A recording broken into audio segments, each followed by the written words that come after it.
bienvenue sur la chaîne des coulisses de l'animation. Aujourd'hui, je vous emmène à une époque où les ordinateurs avaient la taille de réfrigérateurs et nécessitaient leur propre salle pour être entreposés. Nous allons vous faire découvrir les premiers pas de la 3D dans l'histoire du cinéma d'animation et saisir l'impact révolutionnaire que cette technologie a eu dans le monde. Faisons ensemble un petit saut dans le temps à travers des hauts et des bas dans le monde de la 3D. La 3D, comme les lunettes 3D du cinéma? Pas exactement, ce n'est pas de celle-ci dont on parle. Mais alors, qu'est-ce que c'est la 3D? La 3D consiste à créer des images de synthèse avec un espace tridimensionnel, avec des coordonnées en hauteur, en longueur et en profondeur. En gros, cela permet de visualiser un objet sous différents angles. La modélisation 3D trouve ses racines dans les années 60, marquée par les travaux pionniers d'Ivan Sutherland et son projet Sketchpad en 1963. Ce projet révolutionnaire a permis de dessiner des formes géométriques en 3 dimensions, jetant ainsi les bases de la modélisation 3D. En 1972, Fred Park de l'Université de l'Utah a réalisé une percée majeure en créant la première représentation tridimensionnelle d'une main humaine. Bien que primitif par rapport aux normes actuelles, cette avancée a ouvert la voie à une nouvelle ère d'innovation dans le monde de la modélisation 3D.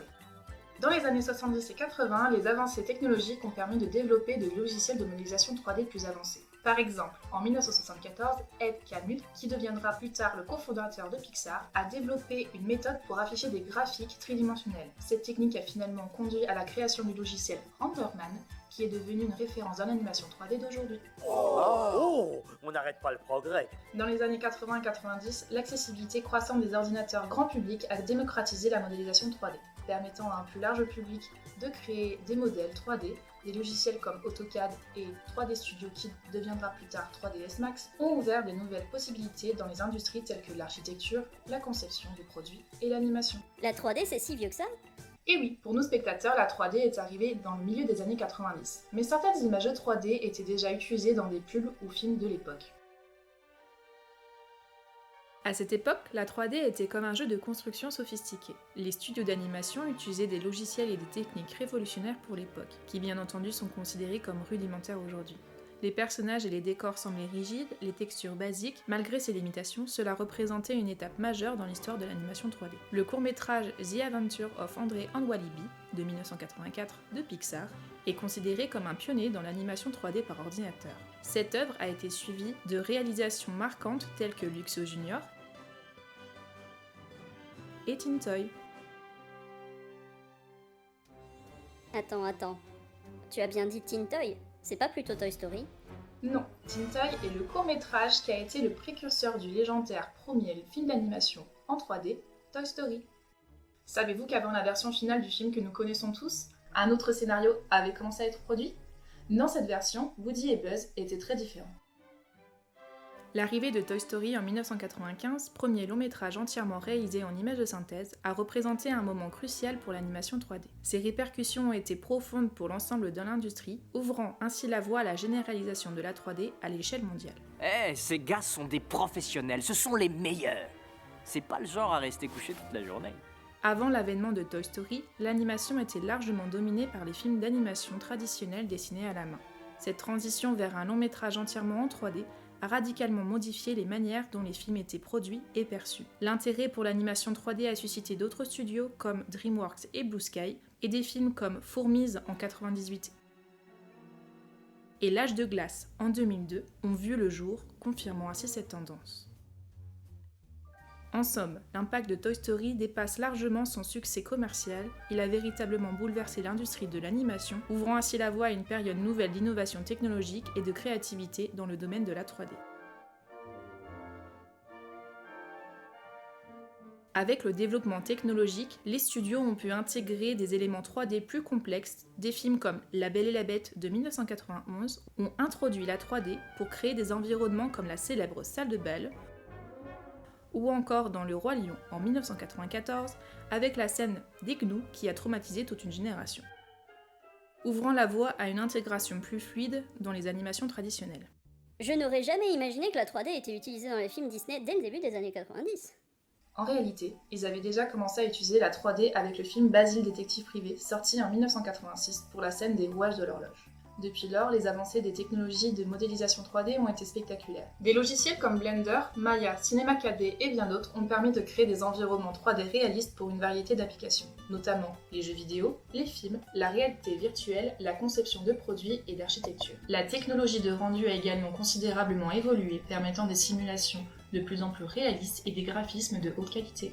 L'avènement de la 3D dans le monde de l'animation a profondément influencé l'industrie du cinéma et de la télévision. Dans les premières séries produites en 3D, on trouve les fables géométriques. Ah, c'est écœurant. Oh, ça c'est pas très gentil. C'est une série d'animation 3D française créée en 1989, qui est un précurseur des séries que l'on connaît aujourd'hui. À la fin des années 90, certaines séries comme Initial D, une série japonaise, ont introduit la 3D pour dynamiser l'action de course de voitures. La 3D a été combinée à la 2D pour faciliter le travail des animateurs, surtout pour animer les voitures et les mouvements de caméra, rendant l'animation plus dynamique. Cependant, les images de cette série ont plutôt mal vieilli. En Occident, la 3D a d'abord été largement utilisée dans des séries destinées aux jeunes enfants, en raison des limitations techniques et budgétaires, car il était plus simple d'utiliser des formes géométriques basiques avec des environnements colorés.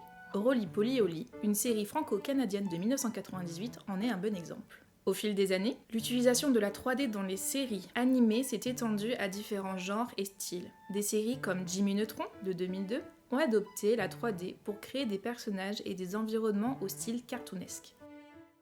Tandis que d'autres, comme Kolyoko de 2003, ont combiné l'animation traditionnelle avec la 3D pour distinguer le monde réel du monde virtuel. La 3D ici a un but scénaristique dans la construction d'un monde virtuel immersif. Ou encore comme dans Bratz Rock Angel de 2005, où le budget est clairement passé dans les coiffures des personnages. Pardon, mais c'était quoi cette grosse daube? Au fil du temps, la 3D s'est étendue à un large éventail de séries animées, y compris celles destinées à un public plus familial, des séries telles que Miraculous, qui avait d'abord envisagé une production en 2D, mais a finalement opté pour la 3D pour ses possibilités visuelles. Cela était plus cohérent avec le style de la série, très orienté sur l'action et l'aventure. Mais dis donc, Jamy, comment décide-t-on de faire une série en 3D plutôt qu'en 2D? Cela dépend de beaucoup de facteurs. Ça peut être pour des raisons financières, pour des raisons de la série et enfin à cause de la vision du réalisateur. Je t'invite à aller voir cette vidéo qui en parle très bien. L'animation est souvent associée à un divertissement pour enfants, en partie en raison des décennies de tradition où la 3D était principalement utilisée dans des dessins animés pour enfants, renforçant ainsi les stéréotypes persistants. De plus, les adolescents et les adultes étaient moins enclins à regarder des dessins animés, préférant d'autres formes de divertissement jugées plus adultes. Cependant, cette mentalité évolue. Les séries animées en 3D destinées à un public plus mature gagnent en popularité, avec des intrigues complexes, des personnages bien développés et des visuels impressionnants, comme en témoignent les séries telles que Arcane, Blue Eye Samurai et What If. Ces séries ont montré que l'animation 3D peut aborder des sujets plus sérieux et intéresser un public plus large. Cette tendance témoigne d'un changement dans les préférences du public, remettant en question l'idée que l'animation est exclusivement destinée aux enfants. Tu oublies l'animation japonaise. Les ados et les adultes en regardent beaucoup plus de nos jours. Effectivement, l'influence de la culture japonaise, connue sous le terme de Japanimation, a également été significative dans cette évolution. Les animés japonais ont gagné une popularité mondiale considérable, attirant un large éventail de spectateurs, y compris les adolescents et des adultes. Cette diversité d'approches dans l'animation a contribué à déconstruire les préjugés liés aux dessins animés et à favoriser une plus grande acceptation des séries en 3D dans un public plus mature. On entend souvent dire que la 3D ça vieillit mal. Des films d'animation 2D des années 50 tels que Peter Pan, qui conservent une esthétique intemporelle, n'ont rien à envier à des films des années 90 comme Aladdin, pourtant réalisés une quarantaine d'années après. Malheureusement, certains contenus en 3D réalisés dans les années 90 ou 2000, comme Godzilla de 98, Barbie Casse-Noisette et Scooby-Doo le film, semblent ne pas avoir résisté aussi bien à l'épreuve du temps. Connais-tu ces choses informes? Au cours de la dernière décennie, Les films et séries d'animation en 3D ont connu une remarquable stabilité dans la qualité de leurs rendus finaux, avec des améliorations continues en termes d'esthétique visuelle. Si on compare les films de Toy Story 1 avec celui de Toy Story 4, l'évolution de la qualité de rendu des images finales en une génération nous saute aux yeux. Ces derniers temps, on observe un retour en force de l'effet cartoon, qui peut maintenant s'intégrer harmonieusement dans les univers 2D, rendant parfois difficile la distinction entre les animations en 2D et en 3D. La 3D a stimulé l'innovation technologique dans l'animation avec le développement de logiciels sophistiqués de modélisation et de rendu. Ces avancées permettent aux artistes de créer des univers complexes et réalistes. En constante évolution, la 3D reste un outil puissant et polyvalent dans le domaine de l'animation, offrant des rendus esthétiquement impressionnants. Les progrès se poursuivent grâce à l'émergence de machines plus puissantes, offrant des visuels toujours plus époustouflants. La 3D a révolutionné l'animation 2D en introduisant de nombreuses innovations, ouvrant ainsi de nouvelles perspectives créatives et des possibilités inédites aux animateurs. Que ce soit en optant pour des décors en 3D avec des personnages en 2D, ou en choisissant des personnages en 3D avec des décors en 2D, ces différentes approches offrent une liberté scénaristique et financière considérable. Est-ce que la 3D a mis la 2D de côté ? On a souvent l'impression qu'il y a plus d'animation en 3D qu'en 2D, mais en réalité, les diffusions à la télévision proposent un équilibre entre les deux techniques. Cependant, en ce qui concerne les longs métrages, la 3D a clairement pris le dessus dans les salles de cinéma, reléguant souvent les films 2D au second plan, bien qu'il existe toujours de magnifiques réalisations en 2D qui méritent davantage d'attention. Des films tels que Tout en haut du monde, Avril et le monde truqué, Le peuple loup, Ernest et Célestine. Ce monopole de la 3D s'explique en grande partie par le choix des grands studios d'animation tels que Disney et DreamWorks, qui ont progressivement abandonné l'animation 2D au profit de la 3D. Cependant, dans les films d'animation japonais, comme Spy Family ou les films One Piece, la transition vers la 3D est moins prononcée. La 3D est intégrée de manière discrète pour améliorer les scènes d'action tout en préservant le style visuel de l'animation 2D japonaise. Cela permet aux studios de bénéficier des avantages de la technologie 3D tout en conservant l'esthétique de l'animation 2D. En conclusion, la 3D est devenue un outil indispensable dans l'animation, ouvrant de vastes horizons créatifs. Grâce à ses capacités techniques avancées, elle permet la réalisation d'univers visuels variés et époustouflants, repoussant constamment les limites de l'imagination. J'espère que cette vidéo vous aura plu. N'hésitez pas à vous abonner. À bientôt!